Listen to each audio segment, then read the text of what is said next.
বললেন আমি যখন এই দরবার শরীফে তিলে তিলে তিলে তিলে যখন সারা বাংলাদেশের মানুষ যখন আস্তে আস্তে আসা শুরু করলো, তিলে তিলে ঘুরে তুললাম জাকের আমদানি নিয়ে জাকের কাম থেকে জাকের মঞ্জিল। ও আমার ভাইয়েরা, আমার বন্ধুরা, আমার কেবলাজান বললেন হঠাৎ একদিন একটা টেলিগ্রাফ আসলো। এই টেলিগ্রাফটা হলো আমার মুর্শিদ দুনিয়া থেকে বিদায় হয়ে গেছে। আমার ভাইয়ের বাবাজান বললেন বাবা, সেদিন ওই টেলিগ্রাফটা পাইয়া পৃথিবীর মধ্যে আমার মাথার উপরে থেকে মনে হলো আমার ছাদ সরে গেছে, আমার উপরে যেন আসমানটা ভেঙে পড়েছে।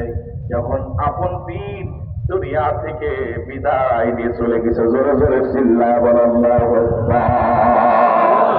এ আমার ভাইয়েরা, আমার বন্ধুরা, আমি এই পীরের বাবার পীরের দাফন সম্পূর্ণ হলো। 40টা দিন কেটে গেলেন। 40টা দিন আমার পীর কেবলাজান একটু দানা পানি সামান্য একটু বাঁচার জন্য যেটুকু প্রয়োজন খানা ছেড়ে দিলেন, শুধু একটু পানি খায়, কিছু ফলমূল খায়। এই খেয়ে 40টা দিন না খেয়ে কাটাইলেন। পীরকে কত ভালোবাসে, 40টা দিন কাটাইলেন আমার দয়াল বাবা যান।